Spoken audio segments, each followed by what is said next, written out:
1971ஆம் ஆண்டு நடைபெற்ற பொதுத் தேர்தலில் கழகம் பெற்ற மகத்தான வெற்றிக்கு இந்த முரசே முழங்கு என்ற பிரச்சார நாடகத்தின் பங்கு கணிசமாக இருந்தது என்பதை அன்றைய அரசியல் நிலையினை உணர்ந்தவர்கள் நன்கு அறிவார்கள்.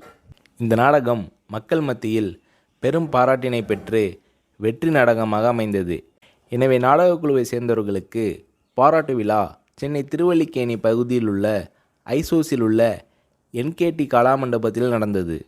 எம்ஜிஆரும் கலந்து கொண்டார். தலைவர் கலைஞர் இந்த பாராட்டு விழாவில் தளபதி மு.க. ஸ்டாலின் அவர்களுக்கு கணையாழி அணிவித்து கேடயம் வழங்கி பாராட்டினார்.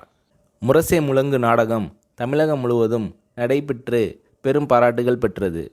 நாடகத்தில் தலைவர் கலைஞர் வேடமேற்று தளபதி பேசிய போது பார்த்து ரசித்த மக்களுக்கு புலிக்கு பிறந்தது பூனையாகுமா, மூக்காவை போல் இவரும் வருவார் என்றனர்.